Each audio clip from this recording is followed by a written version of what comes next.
Hey everyone, it's Mike Huber, founder and CEO of the Freshman Foundation. Every high school athlete gets excited about finally arriving on campus. Becoming a collegiate athlete is the ultimate reward for all the sacrifices you've made for 10 plus years to get to this point. However, ask any athlete what it was like to make the leap to collegiate athletics, and they will tell you it is hard, and not only on the field.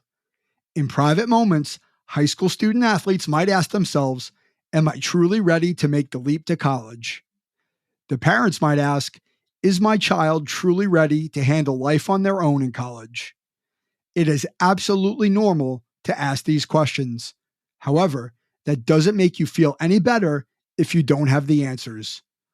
What if you had a playbook to help you answer these questions before you arrive on campus?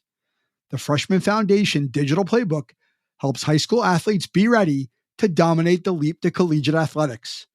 The Freshman Foundation is an interactive digital resource to help you prepare to answer the hard questions before you get to college. Your investment in the Freshman Foundation Playbook will help you avoid giving away your first year of college and will help your parents avoid losing sleep at night. Visit michaelvhuber.com/course to learn how you can be ready to dominate the leap to collegiate athletics. Now let's get on to the podcast. Welcome to the Freshman Foundation Podcast, helping you make the jump from high school athletics to the collegiate level and beyond, with your host, Michael Huber.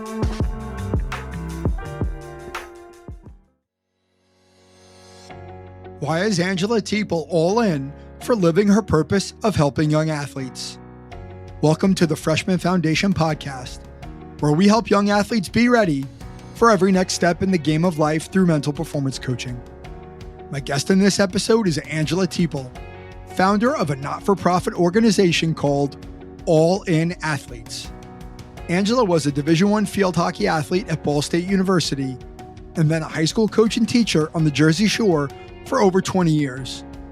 Angela started All In to have a more profound impact on the lives of young athletes and those around them. In episode 73, Angela shares openly about the life experiences that have led her to purpose-driven work. You will love Angela's candor, energy, and sheer passion for living an all-in life. I'm excited for this conversation. Let's build your foundation with Angela Teeple. Hey, Angela, how are you? Hi, Michael. It's so great to have you on the podcast. My first question is, your sweatshirt says, mindset is everything. What's that mean to you? Mindset is everything. It's how you go into everything that happens to you, how you set yourself up for the day, how you handle tough circumstances, how you handle success. Your mindset determines everything that you go through. Mm-hmm. Okay. So how do you apply that in your life? Well, I would say that I learned that a negative mindset can really have a snowball effect on things that happen in your life. And when you have a negative mindset, you're not putting any energy out. And when you're not putting any energy out, nothing good comes to you.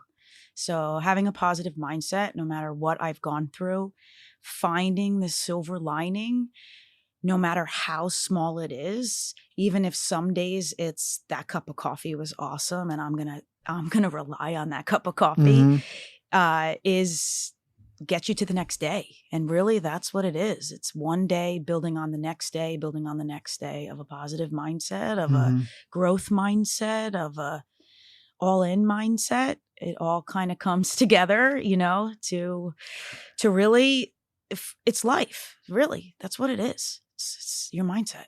And I want to know more about what all-in mindset means to you, but I'm curious, like, have you always been able to look at the world the way that you just described, like that, always seeing the silver lining, or is that something that's changed over time? So I would say it's peaks and valleys through everything in my life. Like, I'm human, like you said, and I don't get it right all the time, but starting from when I was in high school, I found personal development very intriguing because I needed it. And so no matter how bad things got, I knew right away to drive myself to counseling. I knew right away to open up a book or turn on Oprah. Like, I knew that that was going to help me. Right. So, and then there were times in the valleys that I didn't want to have anything to do with it. And the only way to get out of the valley, though, was to then dive back into your mindset. And to stay consistent is the work in progress that I'm in now. And putting that energy into other people to build their mindset has made me become more consistent because I see it working in myself. And you kind of have to be true to yourself to be able to go out and teach it in the world. So it has changed my life more than ever now. And it hasn't always been consistent. Of course, because you're human. And Yes. I love that. I think the vulnerability, right? That willingness to be vulnerable and say like, hey, it's a work in progress. Like, it's hard. Some days are harder than others. And I think modeling that for other people, like you sort of referenced, is really important. So what is being an all-in athlete or having an all-in mindset mean to you?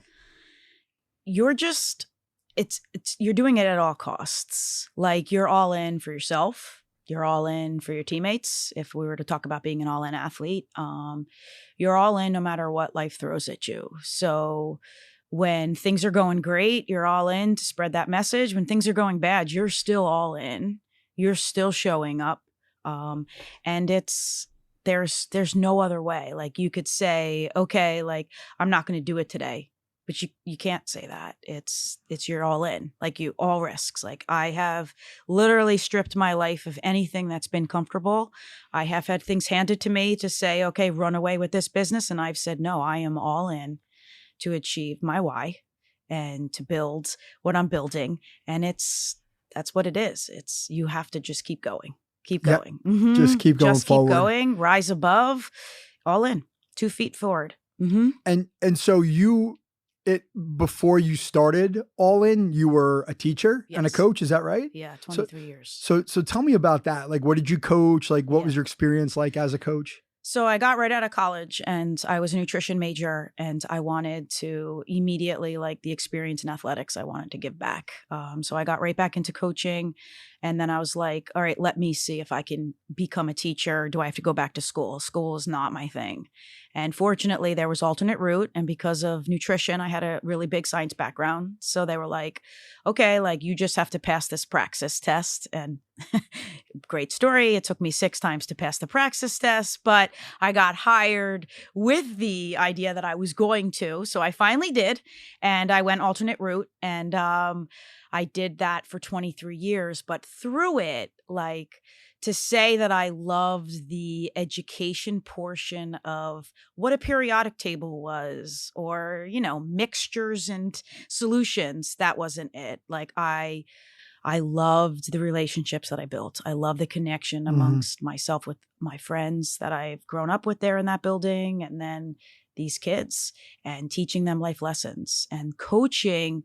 So I was a very successful athlete. The programs I was a part of were awesome.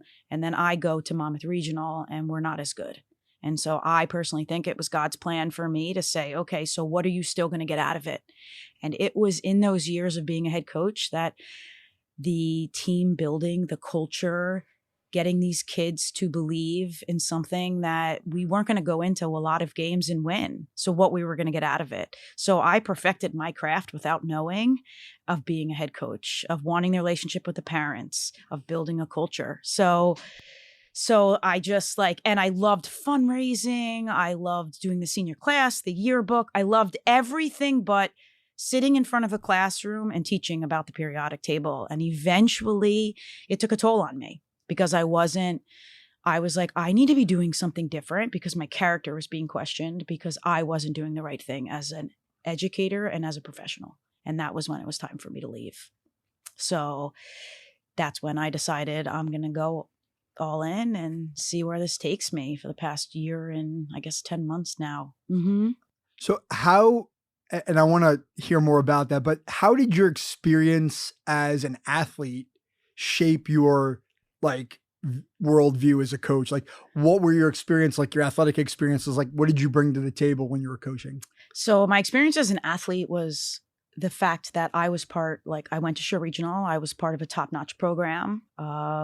There was a community there that took me in And I didn't have to do much. I was a goalkeeper. Our team was incredible. I think my junior year, I might have had like 15 saves, but I was still a part of that team. And my experience as an athlete was that it was hard. It was hard to compete and to keep up with what was demanded of me, despite everything that was going on in my personal life as a teenage kid coming from a broken background. So it was hard, but it was necessary because they took me in and they loved me and they taught me lessons that I knew. They built the foundation for me. And when I went to college, it was even tenfold. My college coaches, my teammates, being able to come from Jersey to go there to Ball State in Indiana and be successful was like, that experience is something that I want to share. And it wasn't just about that we were really good. It was more about, I'll tell you, the top three things: family first. I learned it there.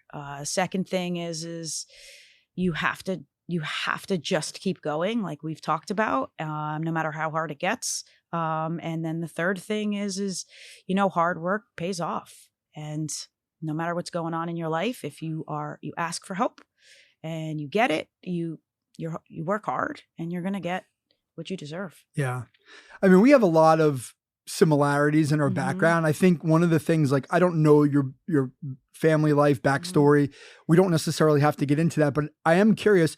So like when you were in high school, like people knew that like you were in that situation. They knew that you came from a challenging family life. Yes. And how did they know?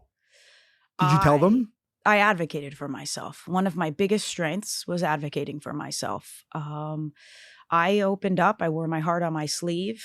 A lot of people knew what I had gone through. They knew my family. So that was a really big challenge in itself. I was always the kid that, being in Shore Regional, not many people, parents were divorced.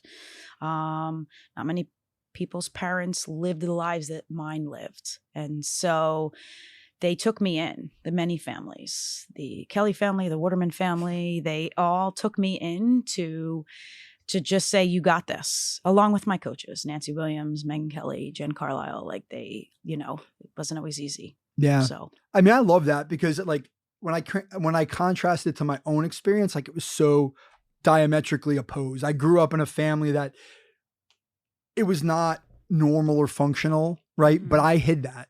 Like no one knew like what I went through. I didn't advocate for myself. I kept it to myself. I didn't want to tell anybody. And I internalized that, like, and I think now that I am in the space that I'm in, like I am a big believer in helping young people to advocate for what they need openly because of the fact that I wasn't able to do that. And then when I hear your story, I'm like, wow, you like really like blessed to be able to like have that like fortitude as a person at that age to come forward and say like, I'm going through this. Like I need support. I need family. Like that would have made like all the difference in the world for me. So like, it's just incredible to hear that. And it sounds like that experience, certainly like being a part of a community, being a part of a family really shapes the way you look at the world now and the work that you're doing. Yes. It all came from there, honestly. And I was a pain. I mean, I was a tough kid, so I needed attention. And at times, I just even wanted the negative attention. So I acted out. And so for me, I feel like when I look back on it, I am able to relate to a lot of different types of kids because I know what they're really going through and why they're doing what they're doing. So coaching a difficult kid was one of like my fortes because I was like, oh, there's Ange. There she is, little Ange running around. I know what she needs. I know what she wants. I know why she's doing what she's doing. And I think a lot of coaches could really learn a lesson in that. It's like the kids that, need the most attention are the ones that are hurting the most. And my coaches and these families that helped me did the best job that they could with how difficult I was. But then the other flip side of that was I was open. Like I was, I just wanted to be loved and they loved me, to this day. So it's kind of cool. That's where like the all in also comes from because it's like ever since I was a kid, it was like, all right, like that's it. This is Ange. This is it. I'm all in. All in Ange. That's what it is. Yeah. It's wild. So what you described as somebody who has a lot of empathy, right? And I can relate to that. I think that's probably one of my greatest strengths. A lot of it comes from the fact that when you grow up in a difficult situation, and then like I've had my own personal challenges, like you learn to not be as judgmental, right? You learn to like see the person for all they are and go like, well, what are they really going through versus like being like, oh, that's a bad kid, or that's that kid's just a pain in the rear end. And like, you just write them off and I don't want to deal with it. Right. Which is, I think empathy is something there's sorely lacking, but like, I'm curious, like, do you have trouble like, did you have trouble when you were younger trusting other people? No, I trusted anybody. Really? Yeah. And I feel, I say this now, that it's dysfunction is like my superpower. Like I literally was like, all right, like I just always felt, I felt for what my parents went through. So I had to step up in my family. I like raised my sister from when she was little. And so I didn't have a problem trusting people because I knew it was my only way out. And the tough exterior wasn't going to work. And if my goal was to get out and to have a different life than what I was presented, then I had to trust people.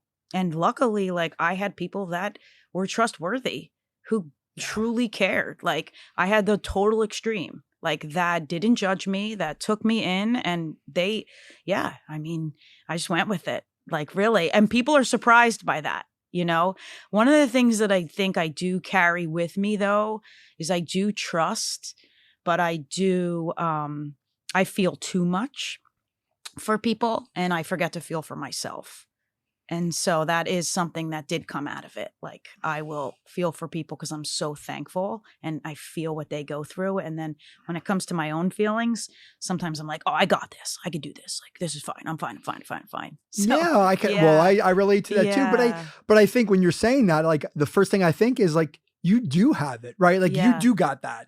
Like, I think that background, like that experience as a young person really does. I don't want this to sound negative, but like it really hardens you. Like you can handle anything. You are resilient. So it's like you almost are like, I know I can handle this, so I would rather worry about the other person. Yes. Right. But sometimes it backfires, right? Because you try to be so tough or you think you've got it and you really don't, and you need someone to talk to. You need help. You need to open up. You need to, break down, yes, and you just like, you don't know what to do because it's like, you're so used to just kind of figuring things out. Yeah. And you do break down. Yes, you do. Mm-hmm. Yep. That's happened. Yeah, it does. It's happened to me too. Yep.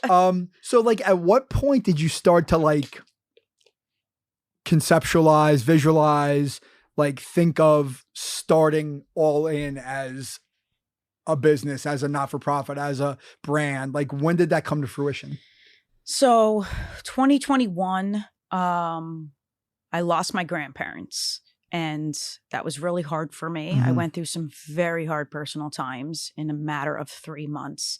And I finished out the school year 2021, go back to school. My sister gets pregnant. She has her son in 2022. She has postpartum depression. I take the 12-week sick leave to help her. And while I'm out, I'm like, I can't go back there. I don't love it anymore. My sister's going to need me. Luca's my nephew. Luca is going to need something consistent from me. Like, how do I go back there? I don't love it anymore. I don't function if I don't love something. I'm an extremely passionate person. And I wasn't. I was going to work through the motions. My husband was the superintendent. I was putting him in a bad situation. I don't like rules. I wouldn't sign in on time. It just all started. And I'm like, I've got to be better in life. And I actually was going to get out to, on the side, do inspirational t-shirts and open up Ocean Cafe. I was going to buy that business, go in, take this summer to learn that business. And I learned I can't change anybody's life in the restaurant business. Sure. You want a cup of soup. Great. You feel warm and fuzzy, but I'm not changing anyone's life. So as that became closer to a reality, I backed out.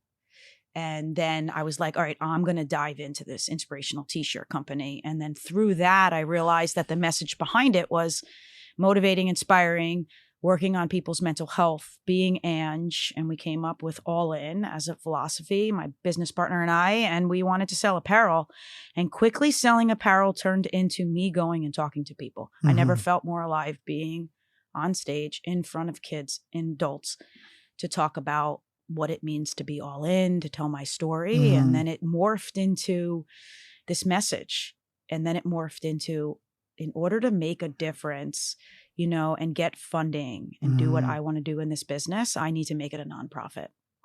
And so from there, we've turned it into a nonprofit, and I've turned, you know, have my own business as a keynote speaker and a mental fitness coach, just trying to get that off the ground on both ends. So I'm trying to manage the nonprofit and that, but all with the same mission, to really work on those mental fitness skills to be the best human you can be, you know, for adults and for athletes. Yeah. Yeah. So it kind of came that, like, yeah. I also had the opportunity to buy Strahlo's Lighthouse, is where I worked since I was 14, and I was going to buy the one in Point Pleasant. And, but I couldn't do both. I, you know, as my cousin Jimmy Colano said, you have to be all in for one or the other. And I said, I've got to chase this dream of mine, and I have to go all in finally.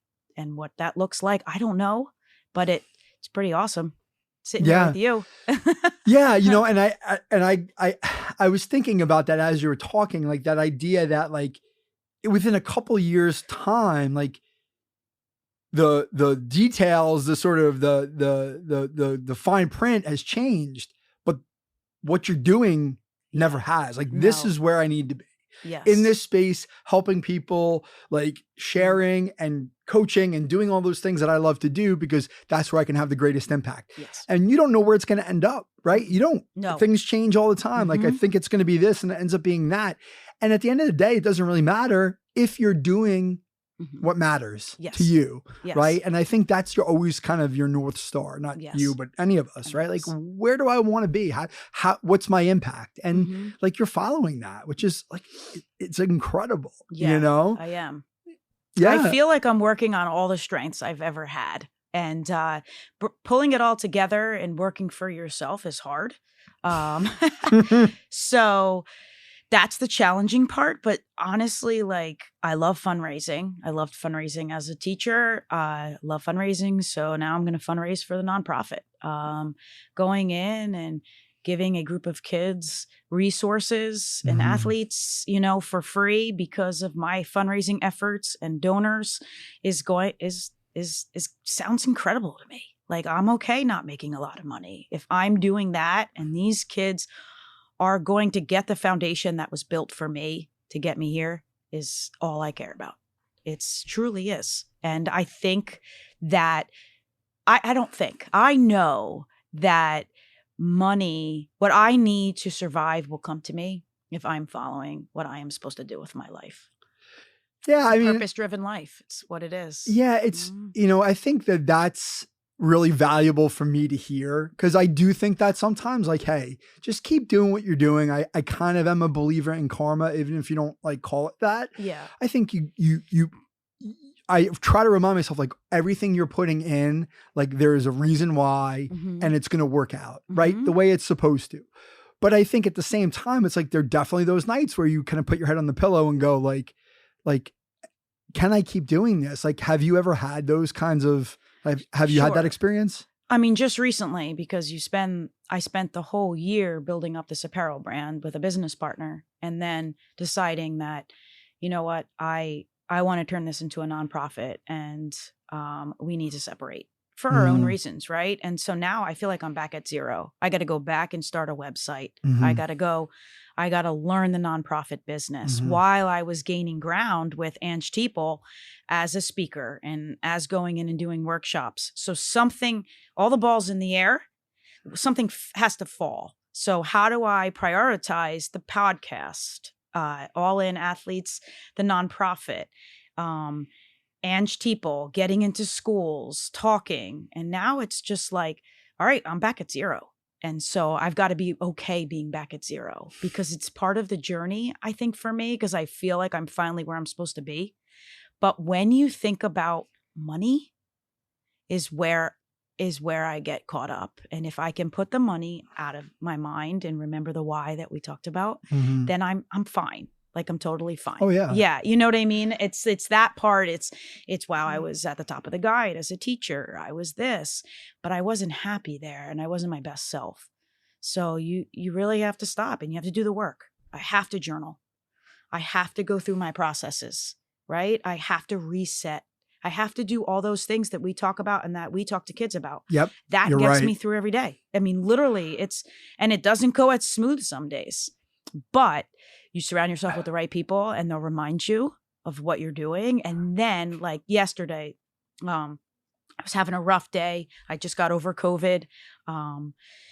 I have to, turn the business over, dissolve this business that I started for a year and a half and turn it into a nonprofit. And I got a call from a guy that works for the flag football up in North Jersey and said, we want to help you, spread this in the flag football world, which is growing.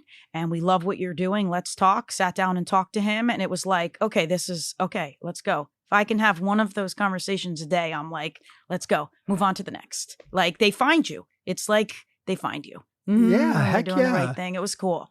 It was really cool. So how do you prioritize all the balls that you're juggling? I don't know. It's a great question. That's why I asked. I was curious. Yeah. So I've learned that I have to have a to-do list. I've learned that I have to have set times of the day that I'm going to work on each thing. I fly by the seat of my pants. So I pretty much like dive into what's in front of me and go like all gas, no brakes. That's one of the things about me. And, but I have to learn to be a better business owner and come back and say, I've got to get this done and this done and this done. And then know that it's a process. I'm going to send 5 emails. If no one writes me back, I'm going to send those 5 emails tomorrow. And then I'm going to do it the next day. And it's building blocks and it's trusting in that process every single day. Yes.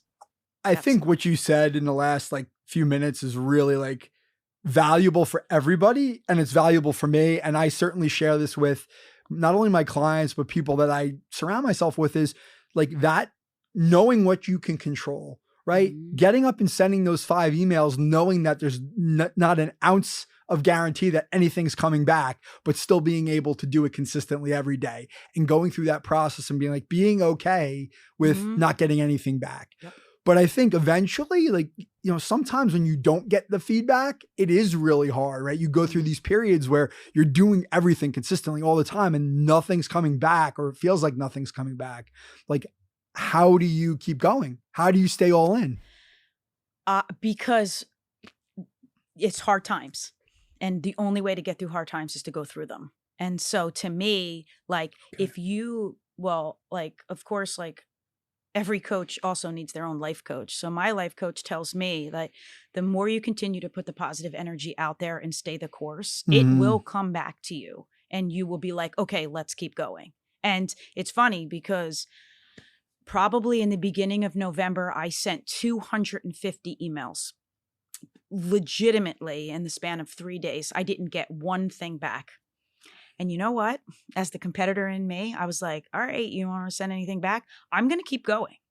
And then all of a sudden, it didn't come back to me in somebody reaching out to me with an email. Oh, yeah, and come talk to my team. It came back to me tenfold in other things because I was still putting this positive energy out. I was still saying, I believe in this, and it was still coming back to me. And sometimes when your back's against the wall is when you do your best work. Well, so what if those 200 people started to respond to me? I wouldn't be here. So it puts you, I work best kind of when my back's against the wall. I mean, maybe that's just ingrained in me coming from like where I've come from. Yeah. And so it's like, all right, that's the lesson that I was supposed to learn. Let's go. Like, it's a really great way to look at it. Yeah, it is. It's like my back's against the wall. Like that maybe I'm not supposed to talk to those 200 people. And now I feel like, thank you for not responding, because if you did, I don't know how I would have saw you because I don't have time in my schedule. Right. So it's like believing in the bigger plan like this. Yeah, I think is huge every single day. That's how.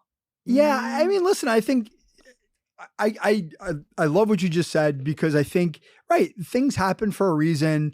Like, if you would have gotten 250 replies, then you would have had to figure out, like, what am I doing with these 250 Yeah. replies? Or, you know what, you reach out to 250 people, like, not every one of them is going to be a great opportunity. Yes. It seems like it when you reach out, because any opportunity is a good one theoretically, but then you start to deal with people and you might go like, well, why did I get caught up with this person? They don't really fit what I want to do. Right. So like, it's a really great like way to look at the world, is like, hey, I'm just going to do what I need to do. Yeah. And keep going. Yes. Don't worry about like what's coming back, because I can't do anything about it. Yeah. Like, and I think I think at the end of the day, for me, like, keeping busy is like, it's important, right? Like, I don't love the idea of staying busy for the sake of being busy, but I think for me, like, staying busy helps me to not think about that I'm not getting the results, right? Like, just staying engaged and doing things just to keep moving forward, even if it's not going to turn into anything. Yeah. And it sounds like that's what you're what you're doing. And I think what I'm learning too is a really huge word that I'm really buying into lately is being intentional. I think in the beginning, you want to reach out to all these people because I wanted people to see that I was going to all these schools and I wanted them to see. Well, why did I want them to see? I wanted them to see because I wanted them to look at Ange and say, oh, she left her job and now she's really successful. That's what I wanted. I don't want that anymore. I want to be intentional, just like you said. I want to have the right schools want me to come in there, and I want to work with the right people, because that's what's really going to make the difference, because you don't need a lot. You just need to make the difference. And what I found is that I don't just do things to do it, to check it off. If I have a purpose of why I'm doing it, that it comes right back to me. Like, it's wild. It's like, all right, I'm going to do these 10 things today, and I'm going to follow up with those 10 things. And it's so much more powerful than just saying, oh, you know, I had this big to-do list. I did it all and nothing happened. Well, no, it's okay that it didn't happen. Like, being intentional, I think teaching even these athletes to be intentional. Like, well, why are you working so hard? What do you get? Are you working so hard? Are you? Or are you just saying that you are? Like, with the, because if you don't have the right mindset while you're working hard, then you're wasting your time. You truly are. Yeah. Like, you know what I mean? Well, I think that's a great point and a great lesson, because I do think it comes up in my work as well, because I think a lot of times young people particularly just do what they're supposed to do, what someone tells them to do, right? But they don't really reflect on it and go like, is this working? Yeah. Or like, is this truly valuable? Like, am I better served to take a day of rest than actually just doing something to say I did it? Yes. Right? Like, why am I doing it? Like, what's the purpose? Is it working? I just had this conversation last night with a young softball player, and we were talking about, you know, like sort of like her workout, and she's telling me about her workout, and she was saying, you know, I do, 15 pitches here and 15 pitches here and 15 pitches here, and go through the motions and all 45 minutes. And I'm like, do you ever journal on it? And she's like, what do you mean? She's like, I'm not really good with journaling. And so I wanted to explain to her, like, yeah, but you can learn from the workout, not like about your feelings. Like, how did I feel when I started the workout? How do I feel when I ended it? Like, what worked well? What didn't work well? Like, what would I do differently next time? Like, writing it down so that you have you have evidence of it. You have a frame of reference so you don't forget. And you're starting to build a database about like how you spend your time. And she's like, I never thought about it that way. And it's like, it's so true, right? Like, what you described in the beginning was like, you were doing it for one reason. Once you figured out why you were doing it, you realize like, that's not the right way to think about it, right? No. Like my ego is saying, I want people to notice me. But like, that's not, I want to be intentional about like, I want to work with these people, right? Like, I want to have a partnership with the people who see and are aligned in my values. Like, that's really important, but that takes time to learn. Like, a lot of people don't know that right off the bat. You figure it out by doing. It's part of the journey. It is. And you have to go through it. I had to go through my ego to get to where I am here. Like, I had to experience those things, I think. And one of the other things is like your standard over your feelings. Like, like you said, like, some days is really hard. So like, there's no room to feel sorry for yourself. If you have a standard of what you want to put into the world, then you focus on that standard. And once you start and take a couple steps towards that standard on a daily basis, your feelings change. Like my feelings will change. Like some days I wake up, like you said, and you're like, okay, I'm, back in battle here. Let's go. And I'm like, I don't know if I can do it today. And then I'm like, what's my standard? Who's relying on me? What do I need to do for the business? And then as soon as I get started, it's a game changer. My whole mood changes. Everything does. My mindset, my mood, everything. And I just focus on that a lot more. I never was good at that. I was a coach that was, my kids would call me bipolar. I was always based on my feelings. And but you can control them with the right mindset, and you have to learn to be able to. I'm learning it now, and that's another driving force behind why I want to work with athletes, is teaching them on how to control it, or to actually feel a little bit. Right. So you have this softball player who goes out and does this workout. Is she loving what she does? Because if she's loving it, she's going to go back for more.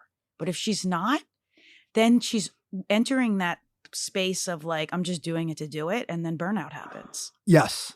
And And I think certainly that's something that I would be looking at with her to say, and like, she was coming back to me saying like, oh, I really like that idea. I'm going to try it, which tells me she really loves what she's doing. Right. Yeah. Versus like, oh, you're giving me something else to do. Yeah. Right. Like, oh, we're going to add another thing to the pile. Like one of the things we talked about before is, the idea that like, it's like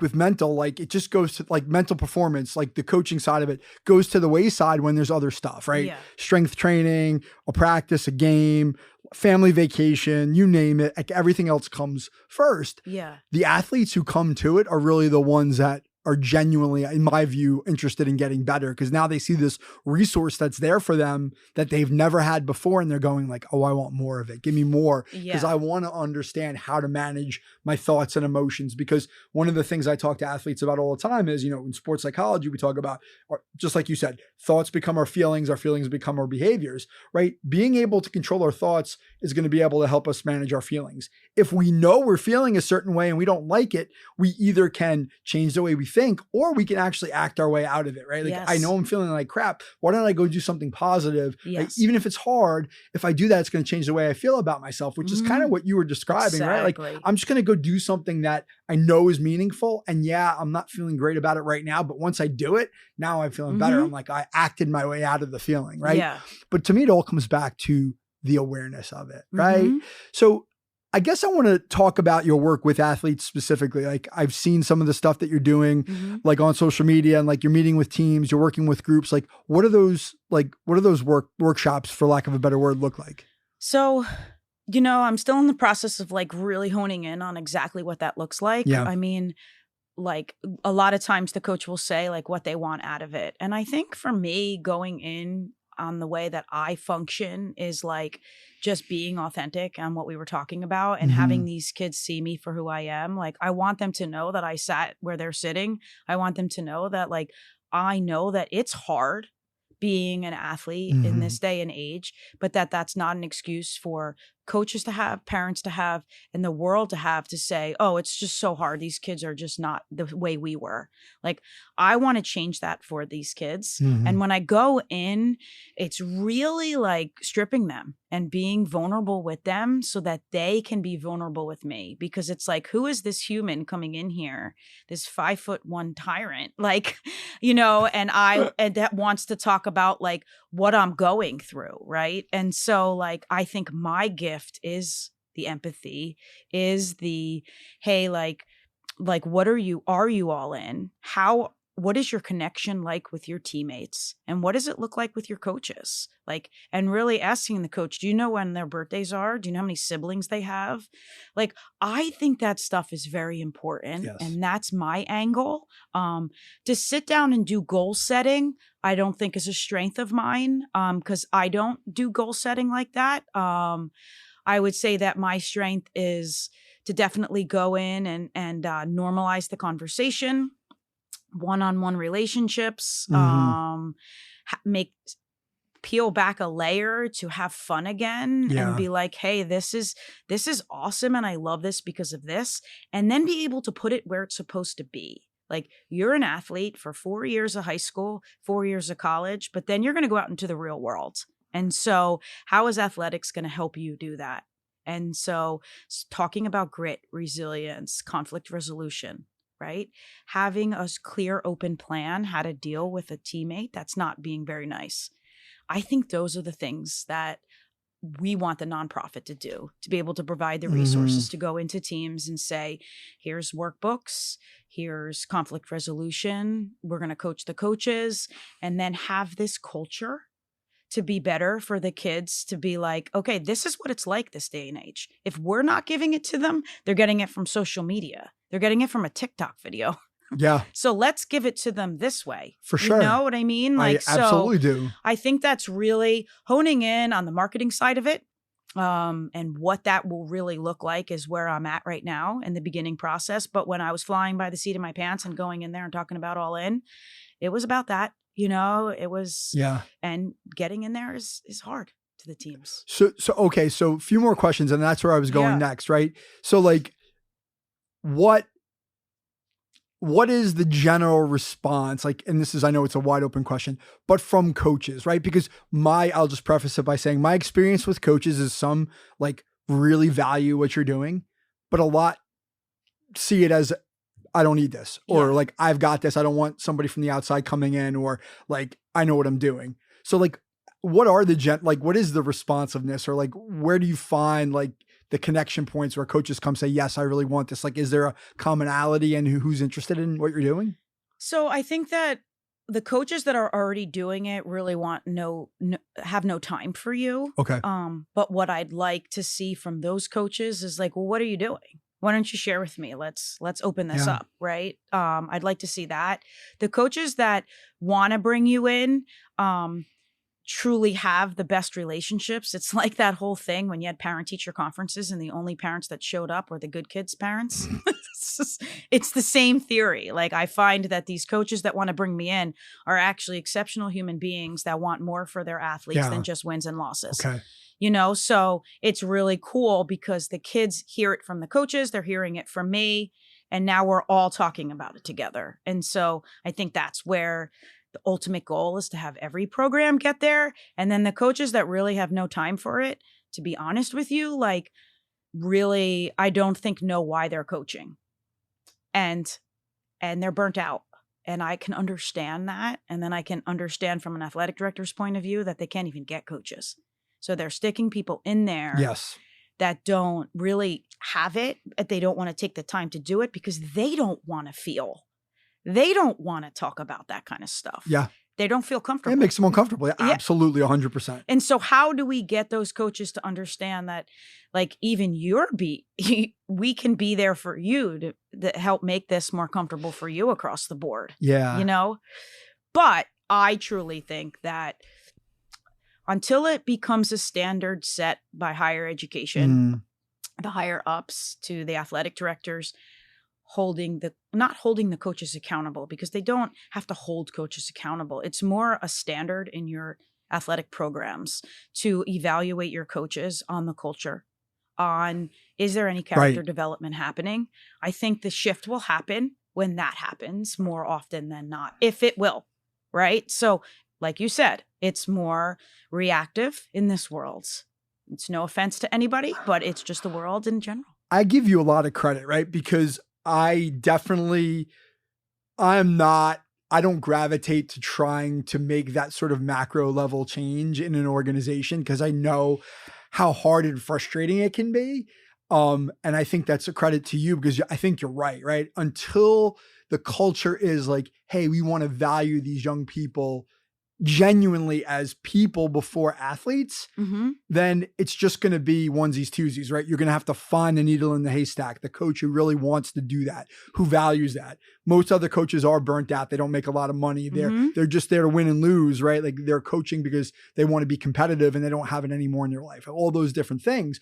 For you to go and fight that fight, I mean, is all the credit to you, which is why I usually gravitate to individual, like, family level stuff, because I know, like, I can make a change at that micro level. Now I'm not reaching as many people, but it's easier to connect. It's easier to, like, make that connection, and people find you and say, like, hey, I want you to help my kid. They're motivated because it's my kid. Whereas as the school's going, well, we have limited resources. We have limited time. We have limited money. Like, why am I going to bring this person in when they're taking away from Mhm. all this other stuff we're trying to do, or we don't have the funds to do it? Yeah. Like, that's a credit to you, because like, I think we need that change happening from the top down and the bottom up, right? You need more Yeah. people in it. Yeah.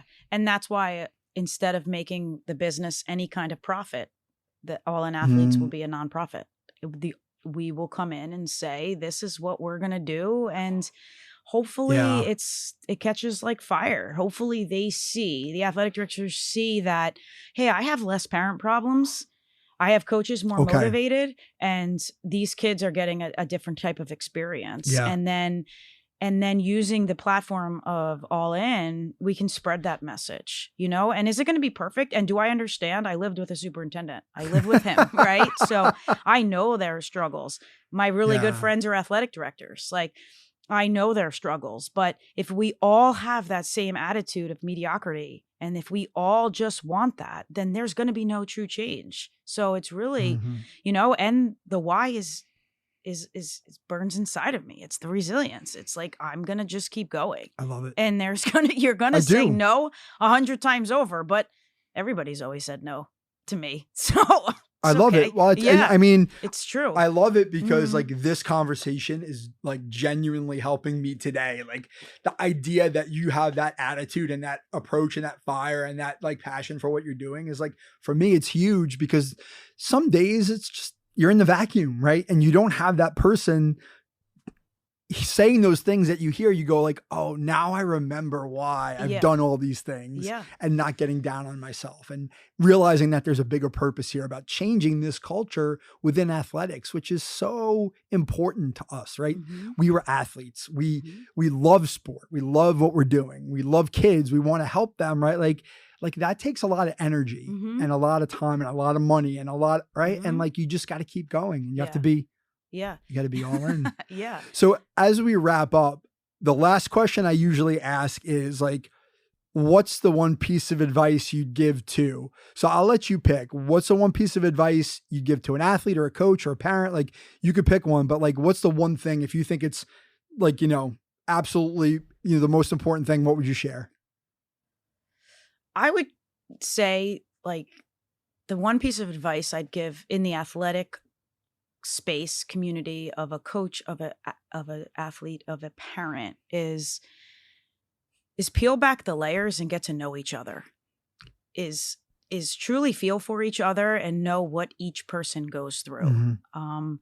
It's important to know why the parent is acting, why the coach is acting the way the coach is acting, and why the athlete is, like, have the courage to have the tough conversations to understand why it's all happening.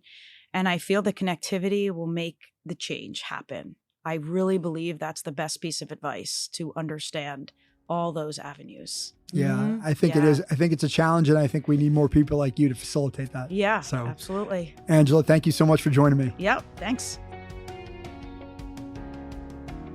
So, what was your biggest takeaway from my conversation with Angela Teeple?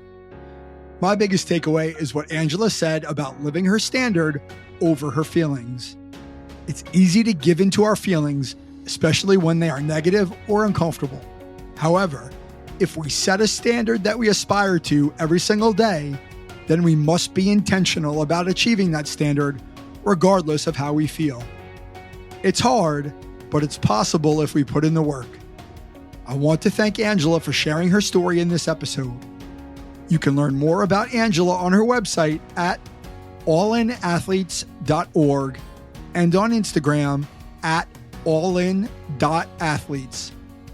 To learn how mental performance coaching can help you be ready for your next step in the game of life, visit michaelvhuber.com.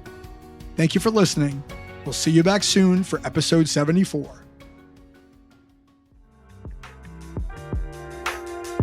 Mike Huber is the founder and owner of Follow the Ball Coaching, located in Fairhaven, New Jersey.